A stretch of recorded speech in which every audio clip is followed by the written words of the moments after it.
महाराष्ट्र विधानसभेत घवघवीत यश भाजपला मिळाल्यानंतर आता दिल्ली विधानसभेत सुद्धा भाजपने सत्ता जी आहे ती मिळवलेली आहे. गेल्या अनेक वर्षानंतर म्हणजे जवळजवळ 27 वर्षानंतर ही सत्ता जी आहे ती भाजपने दिल्लीमध्ये काबीज केलं आहे. चांगले आकडे जे आहेत ते दिल्लीत आलेले आहेत. भाजपचे नेते प्रवीण दरेकर आपल्यासोबत आहेत. भाऊ, दिल्लीमध्ये आप 2 टर्म जे आहे ते आपची सत्ता होती, ती सत्ता उलटून टाकण्यात यश जे आहे ते तुम्हाला आले आहे. निश्चितच अभूतपूर्व अशा प्रकारचं यश दिल्लीच्या मायबाप जनता जनार्दनाने त्या ठिकाणी दिलेलं आहे.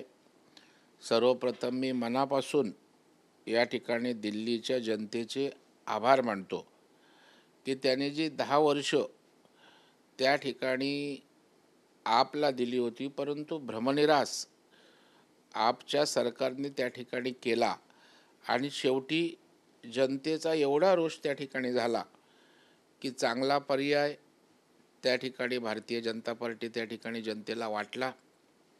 कारण मोदी साहेबांचं काम जे देशभरामध्ये त्या ठिकाणी होतं त्याचं प्रतिबिंब त्या ठिकाणी उमटलं की जागतिक स्तरावर एवढा मोठा नेता देशाचं नेतृत्व करते तर दिल्लीतच का नाही.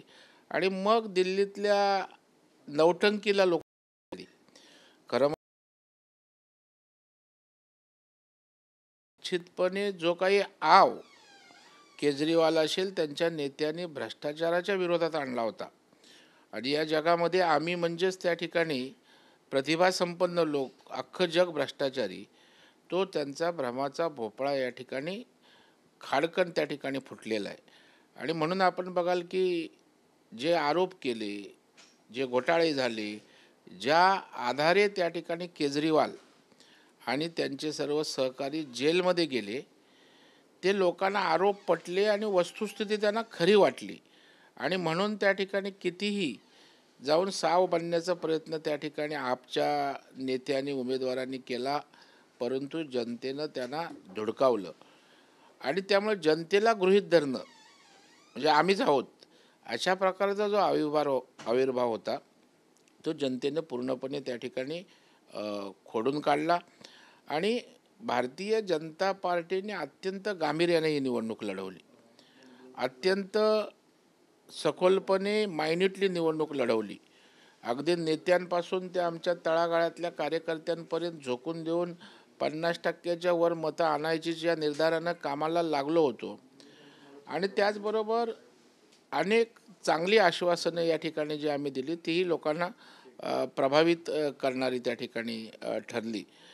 आपण बघाल की 1 लाखापर्यंत ते 1,000पर्यंत SC ST विद्यार्थ्यांना आर्थिक सहाय्य देण्याचा विषय असो, 10-10 लाखापर्यंत त्या ठिकाणचा जीवन विमा असो, 10 लाखापर्यंत इन्कम टॅक्स त्या ठिकाणी सूट असेल, अशा अनेक प्रभावित करणाऱ्या त्या ठिकाणी योजना, 2,500 माझ्या महिला भगिनींना मासिक मदत करणं असो, तर या सगळ्या गोष्टींचा इम्पॅक्ट त्या ठिकाणी निश्चितपणे निवडणुकीमध्ये झाला आणि त्यातनं हे यश त्या ठिकाणी आलं आहे.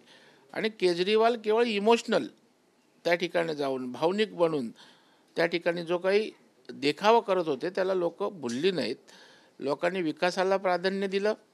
दिल्लीत NDAचं सरकार आहे, या सरकारच्या माध्यमातून जर दिल्लीला आणखी मदत झाली तर ताकदीनं संघर्षापेक्षा असा दिल्ली आणि महाराष्ट्र, दिल्ली आणि केंद्र सरकार असं एकत्रितपणे आपण दिल्लीचा चेहरामोहरा आणखी बदलू शकतो, हा विश्वास त्या ठिकाणी जनतेच्या मनामध्ये निर्माण झाला.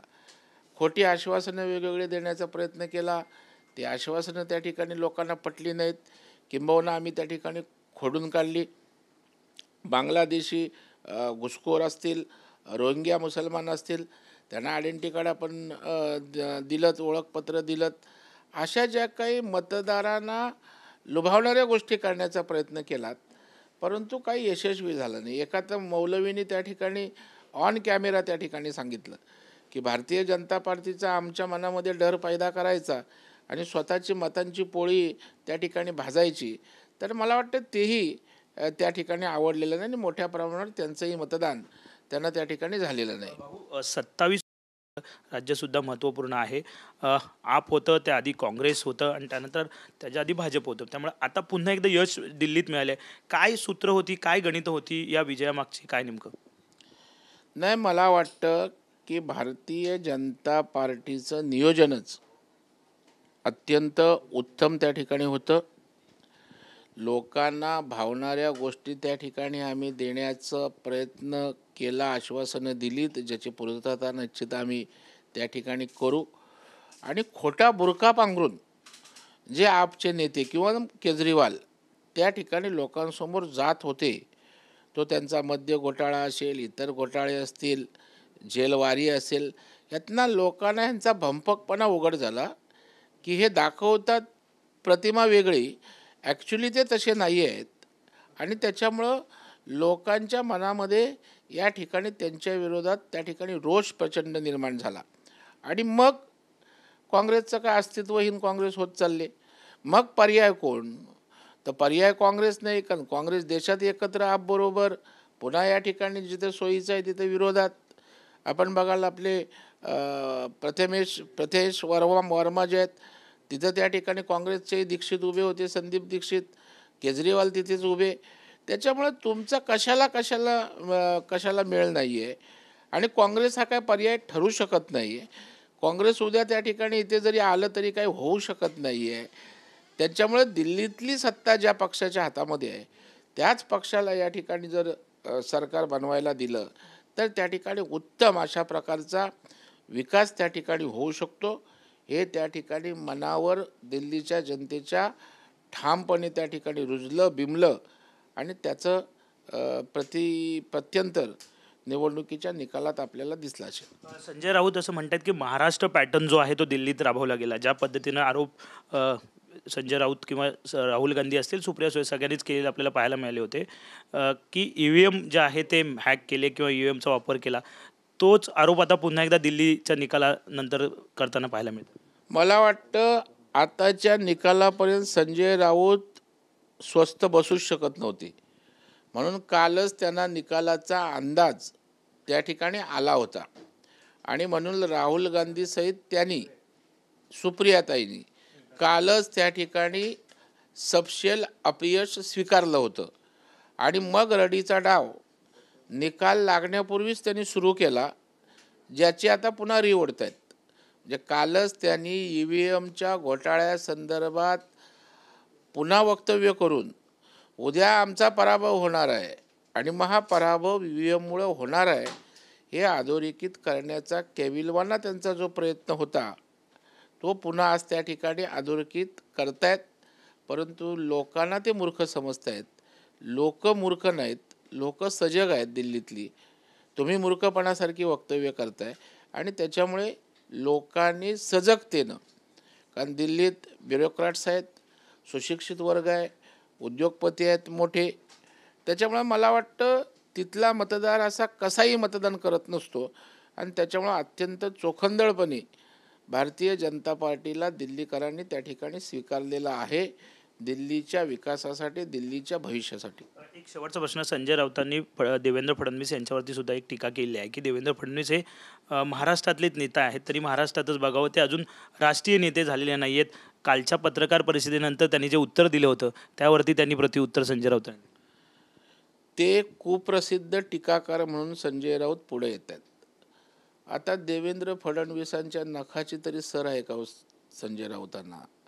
आज देवेंद्र फडणवीस देशामध्ये प्रतिभासंपन्न, चारित्र्यसंपन्न अशा प्रकारचा नेता, या ठिकाणी एक तरुण नेता, राज्याचा मुख्यमंत्री म्हणून पाहिलं जातं. आणि संजय राऊत खासदार बनून दिल्लीत 2-4 वेळेला गेले म्हणजे ते राष्ट्रीय नेते झाले, किंवा हिंदी चॅनलवर येऊन त्या ठिकाणी आगपाखड केली म्हणजे आपण राष्ट्रीय नेते झालो, अशा ते भ्रमात असतील तर त्यांनी त्या भ्रमातच त्या ठिकाणी राहावं. देवेंद्र फडणवीस साहेबांना काय लोकप्रियता आहे हे या ठिकाणी महाराष्ट्राला तर माहीत आहे, परंतु देशात पण एक उदयोन्मुख चांगलं नेतृत्व म्हणून त्यांच्याकडे पाहिलं जातं. संजय राऊतांच्या सर्टिफिकेटची आवश्यकता नाही. साहजिकच आहे. प्रवीण दरेकर आपल्यासोबत होते. कॅमेरामॅन रोहन पवारसह विनायक डावरुंग, TV9 मराठी, मुंबई.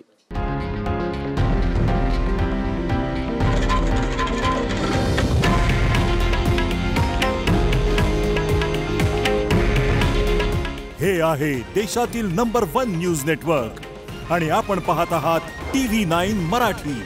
काळजी तुमची, हित महाराष्ट्राचं.